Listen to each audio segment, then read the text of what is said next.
আমি পয়েন্ট বলেছি। রাগ কন্ট্রোলের জন্য আমি কয়টা পয়েন্ট বলেছি? যে আমি আমার মনের মধ্যে সব রাস্তাটা ফাঁকা মনে পড়েছে, ফাঁকা নেই। আমি বলছি ট্রাফিক পুরোতে আমাকে ছাড়ো লাস্টে ছাড়, তাহলে আমার মনের মধ্যে কিছু ঘটবে না, এগুলো নক বলে। এটাই স্বাভাবিক, এটাই হবে, এটাই হওয়া উচিত। বা বলতে পারি আমার কন্ট্রোলে তো সবকিছু না, কন্ট্রোল তো ঝড় হবে কি বৃষ্টি হবে আমি জানি না, কিন্তু অন্যের উপর নির্ভর করে, আমার উপর নির্ভর করে আমি কি করতে পারি। মাথা ঠান্ডা করে করো, তাই না? একেবারে পাচ্ছি। 3 নম্বর পয়েন্ট, সেটা হচ্ছে আপনাকে কেউ কখনো খুশি করতে পারবে না আপনি যদি খুশি হতে পৃথিবীর কোন শক্তি আপনি খুশি করেন। ধরেন আপনি বাড়ি দিল 1 কোটি টাকা দিল, খুশি থাকবো, খুশি হবার ওই না, আরেকটা বাড়ি দিলাম, আচ্ছা আরেকটা দিলাম কোটি টাকা, আমার কিছু লাগবে না, আমার ওকেই লাগবে, তাতে কেন খুশি করবে? তাহলে মানুষকে কখনো খুশি করা, ও যদি নিজে থেকে খুশি হতে ঠিক তেমনি কখনোই কোনো মানুষকে রাগানো যায় না ও আসলে রাগ করতে।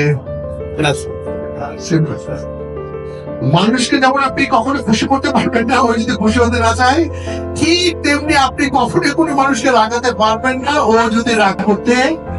আচ্ছা বলেন তো, আপনি যদি সকালে ঘুম থেকে উঠে ভাবেন আজকে আমি সারাদিন রাগ করবো না, দেখে তো আমার গিয়ে রাগ করবো না, আমি করবি না, দেখি তো। আচ্ছা বলেন তো আপনি একটু রাগাতে পারবেন? প্রশ্নই নাই, কারণ আপনার ডিরেকশন এসে আপনি আজকে রাগ করবেন। তাহলে আপনি যদি সিদ্ধান্ত নেন আজকে রাগ করবেন না, আপনি রাগ করলেন না, তাহলে বাকি দিনগুলো আপনি সেটা করছেন না। শ্রেষ্ঠ মানুষের শ্রেষ্ঠ করতে রাগ না করো, রসুল বলেছেন কি, সেই পালোয়ান নয় যে অন্যকে করতে পারে, পালোয়ান তো সে যে নিজের রাগকে কন্ট্রোল করে। আর সূরা হুজুর কোন সূরাতে লেখা আছে বলেন তো? বেশ প্রস্তুত থাকা হয়েছে বলে আল্লাহ 3টা শব্দের কথা বলছে সূরা আল-কান্নার ভিতরে। কি বলছেন? সচ্ছল অসচ্ছল অবস্থা যে দান করে, রাগের সময় যে রাগ কন্ট্রোল করে, যে মানুষকে ক্ষমা করে।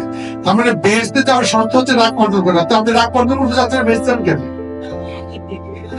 আজকে থেকে রাগ কন্ট্রোল করা মানে তো আপনি হেরে যাওয়া না, রাগ কন্ট্রোল করা মানে আপনি জিতে গেছেন, রাইট? কারণ আপনি যখন রেগে যাবেন তখন ব্রেন কাজ করবে না, তখন আপনি যখন রেগে যাবেন, খেপে যাবেন, উচিত হবেন, তখন আপনি আপনার কথা ভুল হবে, সিদ্ধান্ত ভুল হবে, ভাষা ভুল হবে, সবকিছু ভুল হবে। আপনি ভুল জিনিস করতে যাবেন কেন? ঠান্ডা কথা বলেন, মানলে মানবে ভাই, আমার কি, আমার কাজ শুধু মানুষকে সুন্দর করে বোঝান। ঠিক আছে, আজকে থেকে 3টা পয়েন্ট চলবে না, চলুন পরে আমি আজকে আপনাদের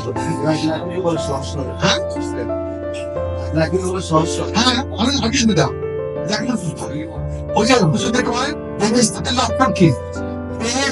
লক্ষণ হচ্ছে তারা হবে নরম, কোমল, সহজ, সরল, বিনম্র। আর বৈঠকের লক্ষণ কি? উগ্র, মেজাজি, যেমন আর একটা কথা মনে রাখবেন, সহজ সরল মানে বোকা না, সহজ সরল মানে হচ্ছে জিনিয়াস, ট্যালেন্টেড, ইন্টেলিজেন্ট। সহজ সরল মানে আমরা সমাজে বলি না, হেয়ালাম থেকে সহজ সরল পথ দেখাও, নাকি বাঁকা দেখা পথ দাও, সহজ সরল পথ দেখাও। সহজ সরল মানে হচ্ছে, আমি ছাত্রদেরকে বলি, ওরা একই কথা বলে, স্যার মানুষের বোকা বটে, মানুষকে ঠকাবে, প্রশ্নই আসে না। সহজ সরল মানে হচ্ছে ইন্টেলিজেন্ট। ইন্টেলিজেন্টের ডেফিনেশনটা কি? ইন্টেলেক্ট, বুদ্ধিমান। বুদ্ধিমানের ডেফিনেশন হচ্ছে ভালো এবং মন্দকে বোঝা, ভালোটাকে গ্রহণ করা। আর চালাক চতুর মানে হচ্ছে শয়তান, বদমাইশ। আমরা আল্লাহ আমাদের সহজ সরল পথ দেখাবো, সহজ সরল। শেষ করে আমরা সন্তানকে বলি কি, সন্তানেরা খবরদার সহজ সরল ভাবাতে ঢুকবা, সহজ সরল ভাবাতে বলবা, চালাক হও, চতুর হও, স্বার্থপর হও, তার মানে শয়তান হও, বদমাইশ হও। বললাম আল্লাহ সহজ সরল পথ দেখাও, আর বললাম সন্তান থেকে চালাক হও, চতুর হও, স্বার্থপর হও। সমাজটাকে চেনানো না, ওই সন্তানের বাবা খেলার বোঝে, বাবা আমার চালাক চতুর আছে। ভাই আমি কিন্তু হাফিজে বলেছি না, জন্য ধন্যবাদ। Thank you very much, so kind of you.